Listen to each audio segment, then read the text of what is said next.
Sierra Chart Pi architecture overview. Let's go.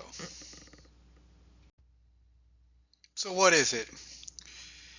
It's a Sierra Chart Python integration, and what can I do with it?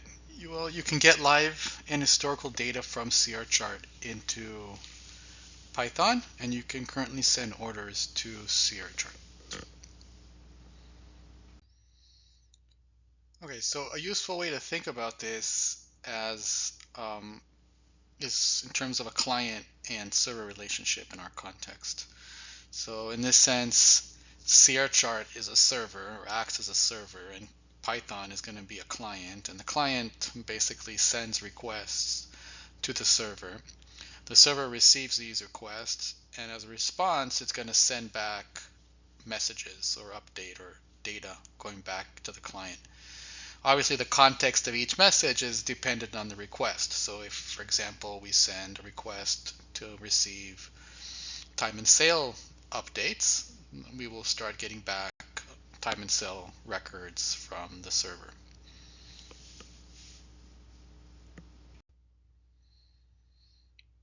So great. So how do I use it? Well, in order to use it, what we really need to know in the end is how does the client send requests, right? What do we need to do to send a request? And then how does a client receive a response? What do we need to do to get the response and process the response on our end? So the key architectural components include the, the Python library, which includes a bridge object and mainly used for sending requests.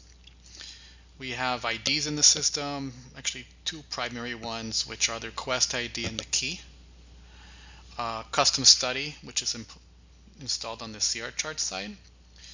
And we have a message queue, which we use for receiving messages from Sierra Chart.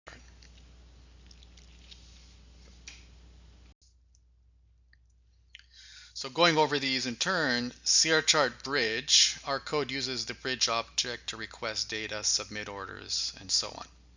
It currently supports these basic functions, right? So getting time and sales, requesting some market depth, requesting graph data, submitting an order, and getting access to the response queue.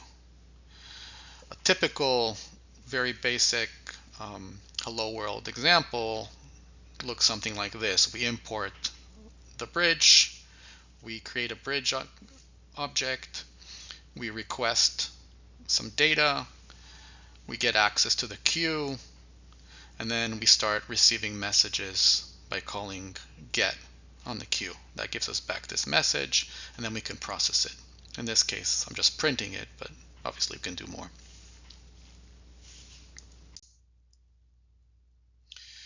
So regarding the IDs, all requests sent from the client to the server include two pieces of information, right? They include a key and they include a request ID.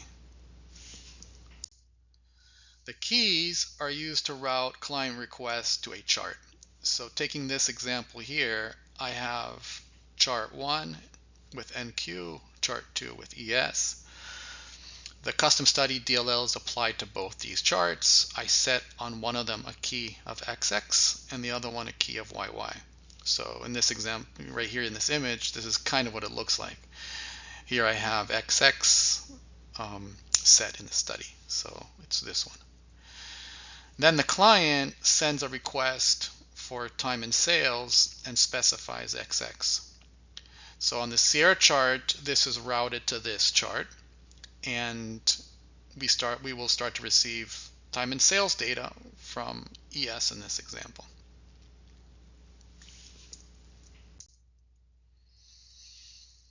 Request IDs are used to identify messages as they're received back on the client. So they're similar to what you might think about as tracking codes. Once we make the request, we can use them to keep track of the responses and know what's what. So if we make 3 requests, we would have 3 request IDs generated as 1000, 1001, and 1002. So you can think of this as similar to ordering 3 different packages and then receiving a tracking code for each one of those packages, which we can later sort out. So when the responses start to arrive, each message will include the request ID in it, right? As part of the message, we'll get the request ID, and then we can look that up and see, oh, this is message with request 1000, that is whatever I sent, and so on.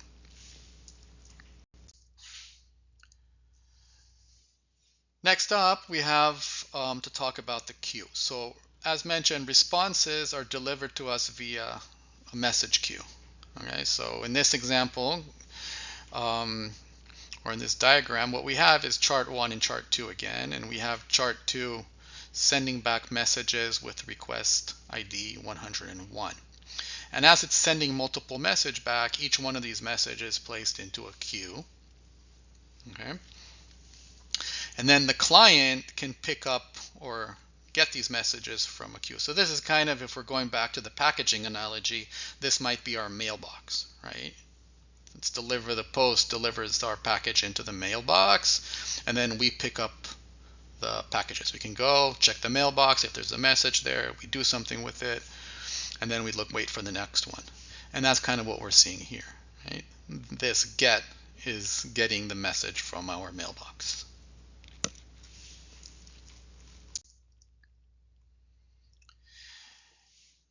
So in this diagram, which looks a bit frightening in the beginning, but we'll go over it and work through it, is this depiction of the whole flow, right, of request response for several requests, showing all the different layers that play part in this.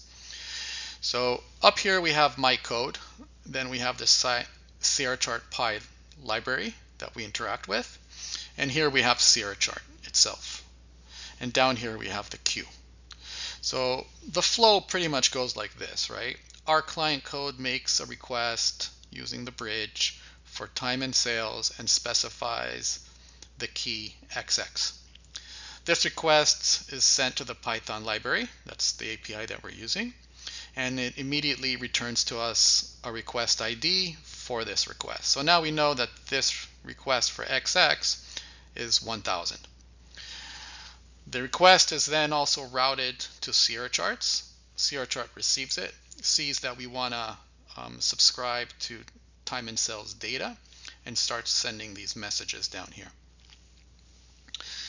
The client on its end also made a request here to, again, time and sales to YY, right? So it's going to a different instance of the study, and it gets a new request ID of 1001. So each request like this is going to have its own ID that we can use.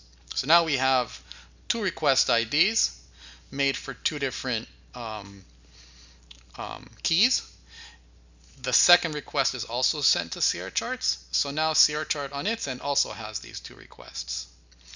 Now, every time that CRChart sends back a message, either from XX or YY, and based on these, it will include the request ID in it. So I color coded here 1000 for the green one and 1001 is the blue one for each one of these. As CRChart send them back, and this, this might not happen after, you might get this 1000 above here and so on, but in general, once these messages are sent back to the Python lib, they are placed into the queue, right? So now we're placing these messages into the queue. Lib places new messages on the queue. And then my code gets the messages from the queue. So using the response queue, we're doing getting back message 1000. We can look inside the message, see that it's 1000, go back here, see that it's related to request ID 1, and then we would know what we want to do with it. And that's the general idea of this. So, do we really need to know all that? In the end, your code is simple as this, right? I mean, it's importing, bridge, making a request, getting the queue, and then processing these requests. And it follows the same pattern for all requests. So it kind of follows it whether we're doing time and sales, market depth, getting graph data, submitting orders. We're going to be importing, getting the bridge, making our requests, getting the queue, and then picking up messages from the queue and responding to them. And that's about it. All right, thanks for watching, and I'll see you in the next one. Bye.